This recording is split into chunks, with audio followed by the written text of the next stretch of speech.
तो हेलो दोस्तों, आप कैसे हैं? मुझे आशा है कि आप एकदम मस्त होंगे, स्वस्थ होंगे, जिंदाबाद होंगे। ठीक है, चैप्टर का वीडियो नंबर 2 में लेके आया हूँ और इसका वीडियो नंबर जो फर्स्ट है, जिसमें मैंने प्रकाश का परावर्तन आपको पढ़ाया था, तो देखने के बाद उसको जरूर देखें। ठीक है, वैसे अगर उसको पहले देखेंगे तो ये और अच्छे से आपको समझ में आएगा। ठीक है, तो देखो आज हम पढ़ेंगे प्रकाश के परावर्तन के नियम।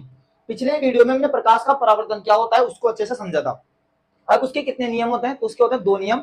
और ये दोनों नियम जो होते हैं, यानी कि दोनों में से एक नियम, मतलब ये नियम मोस्ट इंपोर्टेंट होते हैं, एग्जाम की दृष्टि से ही पूछे भी जाते हैं। ठीक है, और एक न्यूमेरिकल यानी कि एक क्वेश्चन भी आपको बताऊंगा जो एग्जाम में अक्सर पूछ लिया जाता है। ठीक है, अब क्या होते हैं सर प्रकाश के परावर्तन के नियम? तो समझिए दोस्तों ध्यान से। देखिए, सबसे पहले हमने यहाँ पर क्या लिया, तो हमने एक दर्पण लिया, पहले हमने एक कांच लिया। कांच के एक तरफ दोस्तों मैंने कर दी पॉलिश। पॉलिश किसकी की? तो पॉलिश की हमने, हाँ, सिल्वर धातु की। ठीक है, तो हमने सिल्वर धातु की यहाँ पर पॉलिश कर दी। ठीक है, अब पॉलिश करने के बाद आपको पता है कि इस ये जो है ये क्या बन गया, ये कांच बन जाएगा अब आपके दर्पण। ठीक है, क्या बन जाएगा दोस्तों? ये दर्पण। ठीक है, अच्छा यहाँ पर क्या होता है आपके? तो दोस्तों यहाँ का आपके माध्यम फर्स्ट। अब माध्यम फर्स्ट क्या है आपके दोस्तों? तो वो है वायु। ठीक है, अब जिन बच्चों ने, जो बच्चे वीडियो फर्स्ट देख के आए, तो आप, मैं जैसे बोलूं ना, उसके पहले मन में इसको रिवाइज कीजिए, ताकि ये लेक्चर आपका बहुत शानदार हो जाएगा। क्योंकि इस वीडियो के अंदर जो पहला वाला वीडियो है वो लगभग बहुत सारा मैटर उसमें से है। ठीक, तो माध्यम फर्स्ट हो गया वायु, और दर्पण को क्या बोला था हमने दोस्तों? तो यहां बोला था माध्यम सेकंड। ठीक है भाई, ओके सर। अब यहां पर क्या हुआ था कि एक प्रकाश किरण आई, तो ये प्रकाश किरण आई। ठीक है, और यहां पर दर्पण के, इसको ये क्या था आपका? तो ये है समतल दर्पण का चिकना पृष्ठ। ठीक है, तो ये है आपके समतल चिकना पृष्ठ। ठीक है, ओके। अब तो यहां पर प्रकाश किरण आई और दर्पण के समतल चिकने पृष्ठ पर आपतित हुई, और आपतित होने के बाद वापस पुनः उसी माध्यम में लौट गई जिस माध्यम से ये आई थी, मतलब वायु से आई और टकराने के बाद वायु में चली गई। यहां पर एक किरण 90 डिग्री पे आई और वापस टकराने के बाद 90 डिग्री पे ही चली गई। इन तीनों किरणों के नाम मैं आपको लिख देता हूं एक बार से और। ठीक है, तो पहली किरण का नाम क्या है दोस्तों?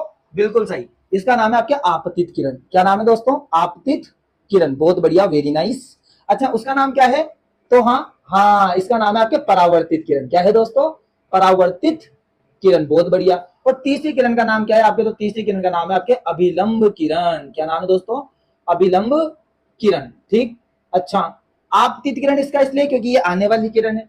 परावर्तित किरण इसका इसलिए नाम है क्योंकि ये जाने वाली किरण है। और ये किरण अभिलंब इसका इसलिए नाम है क्योंकि ये 90 डिग्री पे आती है और 90 डिग्री पे वापस चली जाती है। ठीक, अब आपको पता है कि आपतित किरण, परावर्तित किरण और अभिलंब किरण तीनों इस समतल चिकने पृष्ठ के एक बिंदु पर होती है, जिसका नाम होता है आपके आपतन बिंदु। क्या होता है? आपतन बिंदु। और मैं आपको बता दूं कि यह हमारा परावर्तन का पहला नियम भी है। ठीक है, ये हमारे परावर्तन का पहला नियम भी है। अच्छा सर, फिर हमने देखा था कि आपतित किरण अभिलंब के साथ जो कोण बनाती है दोस्तों वो है कोण आई, और परावर्तित किरण अभिलंब के साथ जो कोण बनाती है इसका नाम है आपके कोण आर। ठीक है, कोण आई, कोण आर। कोण आई का नाम क्या है? तो आई का नाम है, देखो, आपतित किरण है, इसलिए इसका नाम हो जाएगा आपका आपतन कोण। क्या हो जाएगा दोस्तों? आपतन कोण।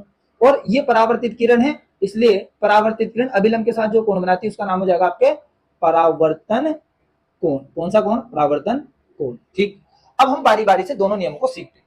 देखिए, सबसे पहले मैं यहां लिखता हूं आपके नियम नंबर फर्स्ट। क्या होता है नियम नंबर फर्स्ट? बहुत सिंपल है, बहुत सिंपल है, आपको इसी वीडियो में याद हो जाएगा। देखिए, पहला नियम इजी है। आप देखो, आपतित किरण, ये है परावर्तित किरण और ये अभिलंब। तीनों किरणें बेटा कहां पे स्थित है? आपतन बिंदु पर स्थित है, मतलब समतल में। देखो, समतल में, एक ही समतल में स्थित है, ये समतल है, एक ही समतल के आपतन बिंदु पर स्थित है। तो हम पहला नियम लिखेंगे यहां पर आराम से। क्या मैं ऐसे लिख सकता हूं कि दोस्तों मेरे साथ रिपीट करो कि आपतित किरण, दूसरी, पहली आपतित किरण, दूसरी परावर्तित किरण। तो पहली होगी आपतित किरण, दूसरी होगी आपकी परावर्तित किरण, और तीसरी किरण का नाम क्या है? अभिलंब किरण। ठीक है, तीसरे नंबर पे क्या हो जाएगी आपकी? अभिलंब किरण। अब ये तीनों तीनों एक ही समतल में, एक ही समतल में, देखो ना, आपका समतल एक ही है, एक ही समतल में आपतन बिंदु पर स्थित होती है, आपतन बिंदु पर स्थित होती है। तो मुझे आशा है कि आपको पहला नियम अच्छे से याद हो गया होगा। ये फर्स्ट नियम है हमारा दोस्तों, है ना? आराम से याद रख सकते हैं कि आपतित किरण, परावर्तित किरण और अभिलंब किरण तीनों एक ही समतल के आपतन बिंदु पर स्थित होते हैं। ठीक है सर। नियम नंबर 2 क्या है सर? मैंने कहा वो भी बहुत ईजी है, वो भी बहुत ईजी है, एकदम इंपॉर्टेंट है, ध्यान रखना। ये क्या है दोस्तों? इंपॉर्टेंट क्या है सर? आप देखो कि जो आपतन कोण है और जो परावर्तन कोण, इनका मान सेम होता है, यानी कि बराबर होता है। मतलब अगर कल से आपतन कोण 30 डिग्री का है दोस्तों, कितने डिग्री का? 30 डिग्री का, तो आपका परावर्तन कोण भी कितने डिग्री का हो? 30 डिग्री का। और अगर कल से आपका कोण 60 डिग्री का हो जाएगा आपतन कोण, तो यानी कि परावर्तन कोण भी कितना हो जाएगा? 60 डिग्री का। कहने का तात्पर्य ये है कि आपतन कोण बराबर क्या है? परावर्तन कोण। तो हम आराम से यहां पर लिख सकते हैं कि जो आपतन कोण का मान है, आपतन कोण का जो मान है वो परावर्तन कोण के बराबर होता है, परावर्तन कोण के बराबर होता है। यानी कि आपतन कोण परावर्तन कोण के बराबर होता है। आपतन कोण को किससे व्यक्त करते हैं? तो हम लिख देंगे कोण आई, और परावर्तन कोण को किससे व्यक्त करते हैं? तो कोण आर। तो यानी कि कोण आई बराबर क्या हो जाएगा? कोण आई पेग्ड इन द डिब्बा। ठीक है, तो ये होता है हमारा नियम नंबर 2। ठीक, आई होप आपको ये अच्छे से समझ में आया होगा, इसमें कोई तकलीफ नहीं है। ठीक है, अब यहाँ पर एक क्वेश्चन देख लेते हैं दोस्तों। क्या देख लेते हैं? एक क्वेश्चन देख लेते हैं बहुत प्यारा सा, जो 2023 में, ठीक है, 2023 में आरबीएससी बोर्ड में पूछा गया था। देखो क्या था क्वेश्चन, क्वेश्चन के वो चेंज रहेंगे थोड़े से। क्वेश्चन ऐसा है, देखो जैसे उन्होंने बोला कि यहाँ पे एक समतल दर्पण है, ये समतल है इसलिए समतल दर्पण, एक प्रकाश किरण आती है और आने के बाद टकरा के वापस चली जाती है। ठीक, तो यहाँ पर ये अभिलंब हो गया, अभिलंब किरण। ठीक, तो उन्होंने बोला कि अगर बताइए दोस्तों, यदि ये कोण आपके 30 डिग्री का है, तो उन्होंने पूछा कि ये कोण कितने डिग्री का होगा। ठीक है, अगर ये कोण 30 डिग्री का है तो ये कोण कितने डिग्री का होगा।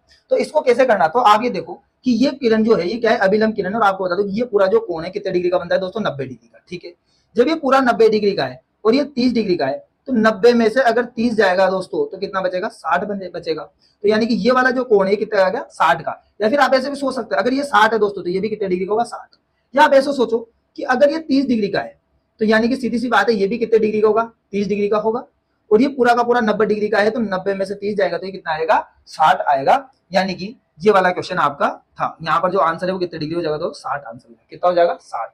ठीक है, तो यानी कि क्वेश्चन, ऐसा क्वेश्चन भी आपके बोर्ड एग्जाम में पूछा जा सकता है। ठीक है, आई होप आपको यहाँ पर प्रकाश के परावर्तन के दोनों नियम अच्छे से समझ में आए होंगे। और अगर आपका इन लेक्चर से यानी कि इन वीडियोस से रिलेट कोई भी अगर आपका डाउट होता है दोस्तों, तो प्लीज कमेंट सेक्शन में आप लिखें। आपके डाउट्स को अगले ही वीडियो में मैं डाउट क्लियर करूंगा।